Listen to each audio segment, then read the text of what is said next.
네, 안녕하세요 여러분. 과학을 알려드리는 곽준입니다. 우리 그 다음 단어로 넘어오게 됐는데 한번 목차부터 좀 살펴볼 수 있도록 할게요. 자, 보시면 3단원 열입니다. 첫 번째는 열의 이동, 그 다음에 비열과 열팽창 이렇게 나옵니다. 열이라고 하면은 도대체 어떤 걸까 좀 생각할 수도 있는데 어렵지 않게 바라봐 주시면 좋겠는 게 우리 자연 현상에서 일어나는 일들이기 때문에 우리가 좀 자주 쉽게 접할 수 있는 부분이라서 되게 어렵지 않게 받아들였으면 좋겠습니다. 다만 용어들이 조금 생소할 수 있으니 그런 것들만 좀 잘 정리해 주시면 되겠다는 점.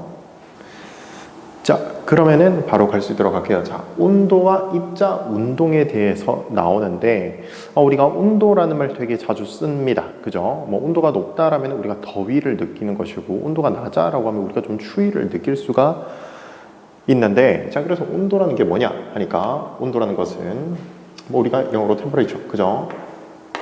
T를 씁니다. T. 자, 온도는 이 뜨겁고 그리고 이 차가운 것, 여기에 대한 이 정도를 우리가 표현을 했다라고 생각하시면 좋겠습니다. 자, 이 온도는 우리가 첫 번째 자주 쓰는 섭씨 온도가 있어요. 섭씨 온도. 자, 섭씨 온도는 우리가 뭐 몇 도씨냐 이렇게 얘기를 하죠. 그지? 몇 도씨냐. 뭐 0에서 100까지 쭉 나눠서 적어봤죠. 뭐 우리가 물이 어는 점, 녹는 점을 0도씨, 그 다음에 끓는 점을 100도씨. 자, 그 기준으로 했다. 누가 기준이더라? 물이 기준이더라. 물 0도씨, 어는 점, 녹는 점, 그 다음에 물 끓는 점 100도씨. 자, 이렇게 해서 나눠봤다라는 것입니다. 어렵지 않아요. 자, 그 다음에 우리가 뭐 미국이라든지 그런 곳들의 자료를 좀 살펴보신다면 화씨가 나오죠. 화씨. 자, 화씨는 뭐 도 해놓고 F 이렇게 적혀져 있어. 그지? 자, 우리가 화씨를 구하는 방법이 있는데 어떻게 구하냐 하니까 우리 섭씨의 온도에다가 5분의 9를 곱한 그 다음 32를 더해 주시면 화씨가 나와요. 되게 중요한 건 아닌데 한번 예로 한번 들어봅시다. 우리가 만약에 상온 25도씨라면은 이게 몇 화씨일까 하는 겁니다. 화씨로 고쳐보자 라고 한다면, 자, 우리 25도씨 곱하기 5분의 9 더하기 32입니다. 그러면 5, 5, 25 그래서 9, 5, 45 더하기 32라는 거. 그러면은 77 화씨가 나오죠. 그치? 자, 뭐 이런 겁니다. 이렇게 해서 우리가 바꿀 수 있겠구나 라는 것 정도. 자, 그 다음에 우리가 좀 봐야 되는 게 이 절대 온도가 나옵니다. 절대 온도.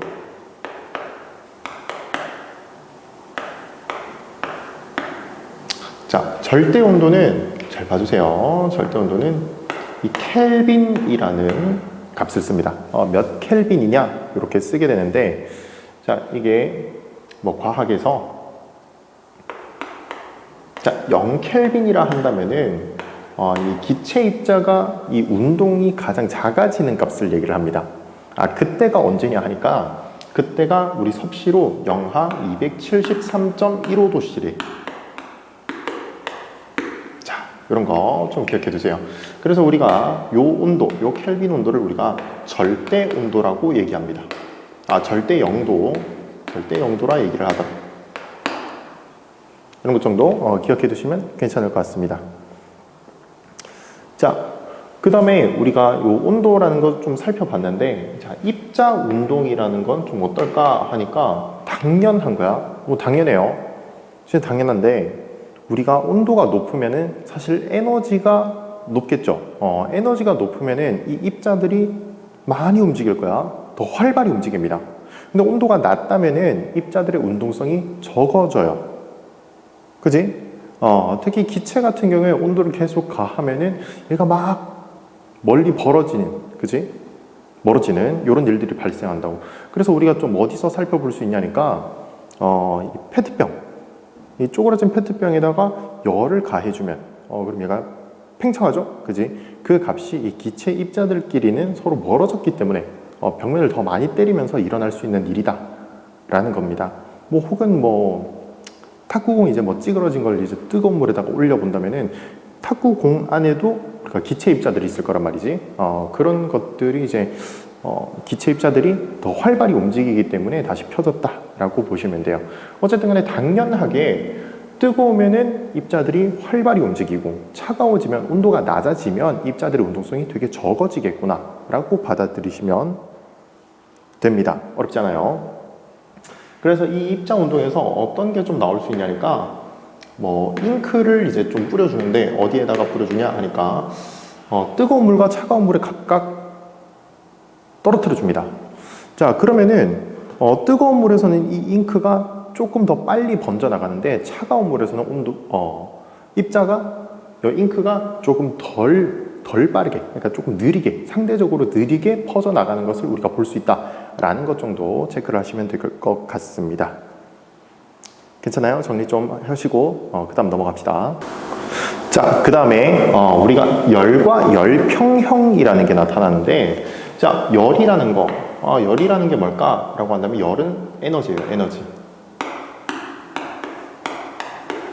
이 열은 에너지인데 당연히 온도가 높으면 열이 더 높죠, 그지? 온도가 낮으면 열도 낮습니다. 열 에너지 또한 낮다인데, 그러면 일단 첫 번째로 우리가 열이라는 것은 온도와 비례하는 관계구나 라는 거 우리가 알 수가 있다라는 겁니다. 그죠? 사실 우리가 이렇게 좀 혼용해서 쓰는데 당연히 비례하기 때문에 우리가 혼용해서 쓰는 것으로 보여요. 근데 사실 이 개념 자체는 조금 다르다는 거. 온도는 이 수치를 나타낸 것이고 열이라는 것은 이 입자의 에너지를 얘기를 한 것이다. 그래서 조금 다른 느낌으로 받아들여 주시면 괜찮겠습니다. 하지만 당연히 아주 밀접한 관계가 있다는 거. 자, 우리 자연적인 현상은요 모두 높은 데서 낮은 데로 갑니다. 웬만한 것들이 거의 99%가 쌤이 봤을 때 높은 데서 낮은 데로 가요. 항상 그래. 자, 그렇기 때문에 열이라는 것은 열 에너지가 높은 데서 낮은 데로 가는 그런 거다. 에너지 흐름이다 라고 보시면 되겠습니다. 자, 그래서 우리가 열평형이라는 게 나오는데, 일단 열이라는 것은 에너지이기 때문에 에너지에 대한 단위는 우리가 줄을 쓰죠. 그지? 줄. 이렇게 조금 적어주시면 되겠습니다. 자, 열평형이라는 것은 뭐냐 하니까 우리가 다른 열들, 높은 것도 있고 낮은 것도 있는데 둘을 같이 붙였을 때 시간이 지났을 때 이 열의 값이, 열 에너지 값이 서로 똑같아진다 라는 겁니다. 말 그대로 열이 평형 상태에 이루어지는 것이야 라는 건데, 우리가 쉽게 할 수 있습니다. 정말 어렵지 않아요. 우리가 당장에 손을 딱 꺼내놓고, 여러분들 지금 바로 앞에 뭐 책상이 있을 텐데 책상이라든지 책 위에 이렇게 손을 딱 얹어봐. 그 다음에 시간을 당연히 조금 보내줘야 돼요. 시간을 딱 보내주면은 아무래도 책상 혹은 책보다는 나의 손이 더 온도가 높아요. 그러니까 열이 더 높다라는 소리지. 그러면은 내 손은 점점 온도가 낮아지고 책상 혹은 책은 온도가 점점 높아진다. 그래서 나중에 처음에는 내가 차가움을 느꼈지만 나중에는 차가운 게 느껴지지 않아요. 왜? 열이 평형 상태에 가까워졌거든. 근데 내가 그 상태로 다른 옆쪽에 있는 곳을 또 손을 대어 본다면은 거기는 또 차가움을 느낄 수가 있다. 그러면은 이 열이라는 것이 고에서 저로 이동을 했구나라는 거 우리가 확인할 수가 있는 겁니다. 자, 우리 그래프가 되게 자주 나오는데 우리 열평형 관련된 요 그래프는 정말 자주 나오니까 진짜 별표 하나 쳐봐도 괜찮을 것 같아요.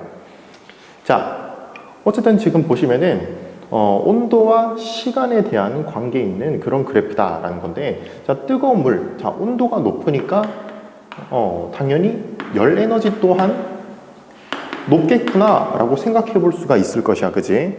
자, 그 다음에 찬 물은 그러면은 열 에너지가 낮은 상태구나 라는 거 우리가 볼 수가 있겠죠, 그지? 자, 근데 이걸 뭐 하는 거냐니까 이 섞어버리는 게 아니고 섞지 마세요. 섞는 게 아니고 둘을 딱 붙여놓는 거야. 딱 붙여놔요.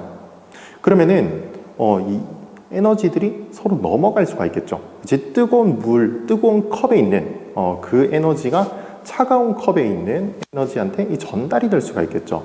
자, 그래서 이 뜨거운 물에서 차가운 물 쪽으로 에너지가 전달이 된다. 자, 그러면 뜨거운 물은 열 에너지가 점점 낮아지게 되고 차가운 물은 에너지가 점점 높아집니다. 누구 때문에? 뜨거운 물 때문에. 그죠?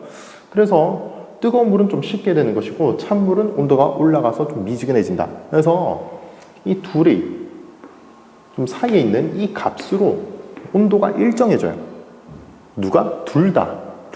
자, 이 상태가 우리가 열평형 상태라고 얘기를 하면 된다라는 부분. 자, 이때가 열평형 상태예요. 이 정도 체크하시면 됩니다. 항상 에너지는 어디로? 고에서 저로. 그 다음에 에너지에 대한 단위는 줄이라는 거. 그래서 이 열평형 그래프 잘 보시면 될 것 같습니다. 아시겠죠? 자, 그 다음은 열의 이동 방법입니다. 아까 전에 뭐 뜨거운 물과 차가운 물을 같이 뭐 붙인다 뭐 이런 식으로 얘기를 했는데 뭐 그렇게 해도 괜찮고요. 아니면 다른 여러 가지 방법들이 있더라라는 것인데, 자, 첫 번째 전도라는 방법입니다. 전도. 자, 이게 뭐냐니까 이 이웃한 곳에다가 직접적으로 이동을 해주는 것이다 라고 보시면 돼요. 자, 어쨌든 간에 열이 이동한다는 것은 고에서 저로 이동하는 것일 거야. 그지? 당연히 열의 이동은 고에너지에서 저에너지로 이동해야 됩니다. 자, 전도는 뭐냐니까 아까 전이랑 똑같아. 손바닥을 이렇게 딱 올립니다. 너무 차가워요. 시원해. 자, 근데 시간이 지나고 나면은 이렇게 손에 대고 있던 요 부분은 온도가 높아지고 쌤 손은 온도가 낮아지잖아. 그지? 그래서 나중에 열평형 상태에 이루어진다라는 것입니다. 이게 지금 에너지를 이웃한 곳에 직접적으로 전달시켜 주는 거죠. 그지? 이런 것이 전도다. 어렵지 않죠? 우리가 흔히 볼 수 있는 겁니다. 예시가 어떤 게 있을까? 자, 가끔 조금 위험하긴 한데 그런 게 있어요. 라면을 막 끓였어. 팔팔 끓였어요. 아니면 김치찌개, 돼지고기는 김치찌개 이런 거 막 끓였어. 엄청 뜨거워. 자, 거기다가 이렇게 뭐 건더기도 내가 먹을 건데 거기다 내가 숟가락을 풍덩 빠뜨려 넣었어. 숟가락을 풍덩 빠뜨려 놨는데 쇠로 됐어요. 숟가락이. 자, 그러면은 이게 뭐 나무가 아니고 숟가락도 괜찮지만 뭐 국자 이런 것도 괜찮죠. 갑자기 내가 이렇게 딱 떠뜨리고 있을 때 이 손잡이가 너무 뜨거운 거야. 그지? 그래서 확 깜짝 놀라죠. 그지? 자, 이런 게 내가 이 김치찌개 혹은 이 라면의 열이 어디로? 숟가락 혹은 국자로 바로 직접적으로 전달된 것이죠. 그지? 이런 것을 우리가 전도라 합니다. 뭐 뜨거운 국에 뭐 국자를 빠뜨려 놨다. 뭐 이런 것들이 가장 대표적인 예시가 될 것 같습니다. 그죠? 자, 대류라는 거, 우리가 대류 현상이라는 거 들어봤을는지 모르겠습니다. 자, 온도가 낮은 것은 아래로,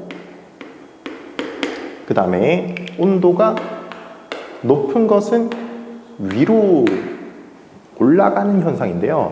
자, 우리가 아까 전에 입자의 운동을 생각하면 당연한 건데, 자, 이것은 어떤 방식으로 일어나는 것이냐 하니까, 자, 우리가 이런 거 공식 하나를 좀 알고 계시면 참 편한데, 자, 어떤 거냐니까 밀도라는 게 있어요. 밀도. 자, 우리가 밀도라는 거 우리가 과학적인 용어로 받아들이기보다는 우리가 일상생활에서 쓰잖아. 그지? 일상생활에서 맞아, 밀도가 높다라고 한다면은 뭔가 좀 빽빽함 이런 느낌으로 받아들여진단 말이지. 그리고 밀도가 좀 낮네라고 얘기하면은 느슨함, 그죠? 입자들이 많이 없는, 그죠? 이런 거 생각이 든단 말이지. 자, 그래서 밀도라는 게 정확히 어떤 거냐 하니까 우리 부피분의 질량입니다. 밀도는 부피분의 질량.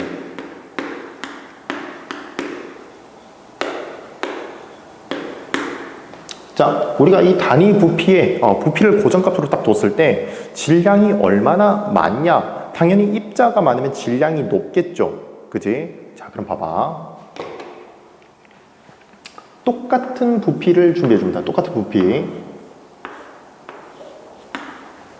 똑같은 부피.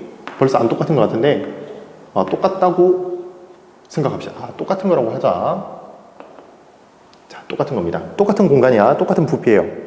자, 한쪽은 온도를 낮은 것으로, 또 한쪽은 온도를 높은 곳이다 라고 생각해 보시면은 아까 전에 입자의 운동성을 생각했을 때 온도가 낮으면은 입자의 운동성이 많이 줄어들게 돼요. 입자가 덜 움직인다. 자, 그러면은 입자가 여기 한 개, 한 개 덜 움직이니까, 그죠? 자, 이런 식으로 입자들이 덜 움직여, 그지? 서로 간의 거리가 충분치 않습니다, 그지?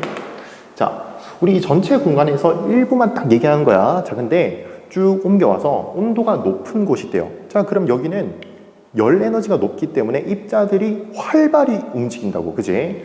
자, 활발히. 그러면은 얘가 듬성듬성.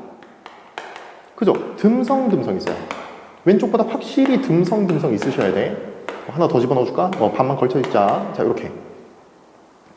자, 지금 좌우를 나눠봤을 때, 자, 같은 공간 안에, 자, 입자가 많은 것은 당연히 온도가 낮은 놈입니다. 그러니까 부피당의 질량이 큰 놈은 온도가 낮은 놈이야. 자, 그러면은 이 친구가 지금 밀도가 높다라고 표현을 해야 되고, 이 친구가 지금 밀도가 낮다라고 표현을 해야 되죠. 자, 근데 이런 밀도를 봤을 때 당연히 질량이 많은 놈이 둘을 같이 놔뒀을 때 가라앉을 거 아니야. 그지? 맞죠? 당연히 무거운 놈이, 질량이 큰 놈이 가라앉겠죠. 자, 이런 원리입니다. 그래서 온도가 낮은 게 아래쪽으로 내려온다. 그 다음에 온도가 뜨거운, 가벼운 게 위로 올라옵니다. 당연한 거죠, 그지? 자, 그러려면 사실 이 온도가 낮은 놈이 기본적으로 위쪽에 존재해야 돼요. 그 다음에 온도가 뜨거운 놈이 아래쪽에 존재해야 됩니다. 그래야만 이렇게 대류 현상이 일어날 수가 있겠죠. 자, 우리 요거 어디서 좀 볼 수 있냐 하니까 아까 뭐 라면 얘기했는데, 라면 끓일 때 이렇게 물 끓일 때 생각하시면 돼요. 물. 자, 물을 끓일 것이야. 자, 물을 이렇게 끓이면은 당연히 불은 이쪽에 있으니까, 자, 우리가 어디가 먼저 뜨거워지겠냐 하니까 당연히 아래쪽이 먼저 뜨거워져요. 온도가 여기가 높아진다. 그러면 상대적으로 위쪽에 있는 게 온도가 낮죠. 자, 그러면은 온도가 낮은 것은 밀도가 낮으니, 밀도가 크니 아래쪽으로 내려오게 되고, 온도가 뜨거운 놈은 밀도가 낮으니 위쪽으로 뜨게 된다고, 그지? 자, 이렇게 되면서 다시 차가운 놈이 아래로 내려오면서 달궈져서 위쪽으로 다시 올라가고, 차가운 놈이 다시 내려와서 또 달궈지고, 그럼 뜨거운 건 다시 위로 올라가고, 이거 계속 반복하기 때문에 우리가 이 물이라는 게 전체적으로 뜨거워질 수 있게 된다라고 바라봐 주시면 돼요. 자, 요게 대류 현상이다 라는 거 잘 기억해 두시고, 자, 그럼 마지막에 복사라는 게 있어요. 복사. 커피가 아니고 복사 에너지. 우리가 이 입자가 요것을 우리가 또 직접적으로 전달한다 라고 얘기를 하는데, 뭐냐니까 예를 들어서 뭐 우리가 태양 같은 거 있죠. 태양. 자, 벌써 지금 밖이 되게 더운데 3월인데 벌써 3월 말쯤 중순 정도 좀 지났죠. 이제 말인데 너무 더워, 그지? 벌써 더우면 안 될 것 같긴 한데 벌써 덥습니다. 어쨌든 밖에 나가면은 태양 에너지가 나에게 막 오는 거잖아, 그지? 자, 나랑 태양이랑 지금 같이 맞닿아 있나요? 하면은 절대 아니야, 그지? 절대 아닙니다. 근데 어떻게 해서 태양의 에너지가 나에게 직접적으로 올 수 있지? 하니까 이 입자가, 이 에너지가 나에게 직접적으로 왔다라고 밖에 설명을 할 수가 없어요. 우리가 주변에 또 어떤 거에서 느낄 수 있냐 하니까, 자, 겨울철에 우리가 난로 있죠, 난로. 자, 난로를 보면은 내가 춥다고 해서 난로에 이렇게 손을 탁 대면은 그거는 전도예요, 그죠? 탁 붙이면은 내가 이 열이란 거 직접적으로 바로 이웃한 곳에다가 만나버리기 때문에, 그러면 일단 화상을 입어, 그지? 자, 근데 내가 이 난로에서 거리를 좀 둡니다. 한 1m 정도 거리, 2m 정도 거리에서 이렇게 쭉 난로를 쬐줘요. 그럼 내가 따뜻함을 느낄 수가 있단 말이죠, 그지? 그런 거 느낄 수 있는 게 다 어떤 이유냐 하니까, 이게 복사라는 값으로 우리가 느낄 수 있어요. 또 그 다음에 어디서 또 느낄 수 있냐니까, 우리가 뭐 교실이라든지 강의실이라든지 딱 보면은 학생들이 적은 곳은 좀 추워. 학생들이 많으면요, 따뜻해요.